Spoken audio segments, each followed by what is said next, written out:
High all, happy Sunday. இன்றைக்கி morning breakfast சேமியா உப்புமா. சேமியாவை பொன்னிறமாக வறுத்துக்கலாம் நெய்யில். உப்புமாவுக்கு உருளைக்கிழங்கும் கேரட்டும் வேக வச்சுக்கலாம். அதை வேக வச்சதை எடுத்துகிட்டு வானிலையில் கடுகு உளுத்தம்பருப்பு தாளிச்சுட்டு பச்சை மிளகா கருவேப்பிலையும் போட்டுக்கலாம். வெங்காயத்தையும் வதக்கிட்டு அதை கொஞ்சம் வதங்கின உடனே தக்காளியும் போட்டு வதக்கிட்டு வேக வச்ச காய்கறிகளை போட்டு தண்ணி விட்டு உப்பு போட்டுட்டு தேவையான எண்ணெய் நெய் விட்டுட்டு அப்புறம் சேமியா போட்டு சேமியா உப்புமா ரெடி ஆகிடும். பண்ணலாம் பார்க்கலாம்.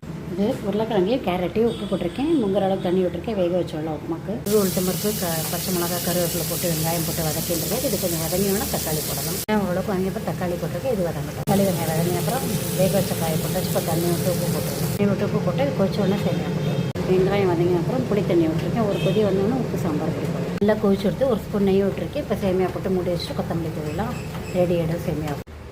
சுவையான சேமியா உப்புமாவோட சின்ன வெங்காயம் சாம்பார் தண்ணி சாப்பிடலாம். இந்த இதில் பண்ணி பார்த்துட்டு கமெண்ட் பண்ணுங்கள். ரெண்டுத்துக்கும் தேங்க்யூ ஸோ மச் ஃபார் வாட்சிங். சப்ஸ்கிரைப் பண்ணுங்கள்.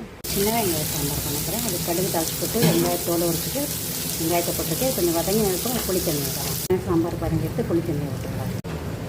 புளி தண்ணி குதிச்சோடனே உப்பு சாம்பார் பொடியும் போட்டிருக்கேன். நல்ல ஒரு கொதி பச்சை வாசனை சாம்பார் பொடி பச்சை வாசனை போனோன்னா பருப்பை வேக வச்ச பருப்பை கொட்டிடலாம். சரியான சேமியா உப்புமா ரெடி எடுத்து இந்த மெதில் பண்ணி பாருங்கள். சூப்பராக டேஸ்ட்டாக இருக்கும். வெங்காயம் புளி தண்ணி நல்லா கொதிச்சு விட்டு வேக வச்ச பருப்பை போட்டுடலாம். கொத்தமல்லி கருவேப்பிலாம் போட்டாச்சு. அதுலேயே எல்லாம் போட்டு கொதிக்க வச்சுட்டா ரெடி ஆகிட்டு சாம்பார். முன்னாடியே தாளிச்சு போட்டுட்டு வெங்காயம் நடக்கும்போதே சூப்பரான சின்ன வெங்காயம் சாம்பாரும் ரெடி ஆகிட்டு. இந்த மெதில் பண்ணி பார்த்துட்டு கமெண்ட் பண்ணுங்கள். சப்ஸ்கிரைப் பண்ணுங்கள் please. Thank you so much for வாட்சிங். ஹாப்பி தீபாவளி. என்ஜாய் பண்ணுங்கள் எல்லோரும். High all. மதியானம் பச்சரிசி சாதம் புண்லர் சாதம் வடித்தது வடிக்கிட்டுட்டேன். வெங்காய சாம்பார் சின்ன வெங்காய சாம்பார் முன்னாடியே ரெசிபி இது பண்ணியிருக்கேன். வீடியோ எடுத்திருக்கேன். அப்லோட் பண்ண போகிறேன். உருளைக்கிழங்கு வெங்காய கறி. வெங்காயத்தை உதக்கிட்டு கடுகு உளுத்தம்பருப்பு தக்காளி காய்ச்சி விட்டுட்டு கருவேப்பிலை போட்டுட்டு வெங்காயத்தை வதக்கிட்டு அதில் உப்பு காரப்பொடியெல்லாம் போட்டுட்டு வேக வச்ச உருளைக்கிழங்கு போட்டு அதுக்கு தேவையான உப்பு காரப்பொடி எண்ணெய் விட்டு வதக்கியாச்சு. அவ்வளோதான். கொஞ்சம் கொத்தமல்லியும் தூவிட்டேன்.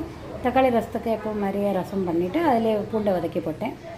கொஞ்சோண்டு புளியில் உப்பு ரசப்பொடி தக்காளி போட்டுட்டு 2 கண்டு வேக வச்சு துவரம் போட்டு பூண்டை வதக்கி போட்டேன்.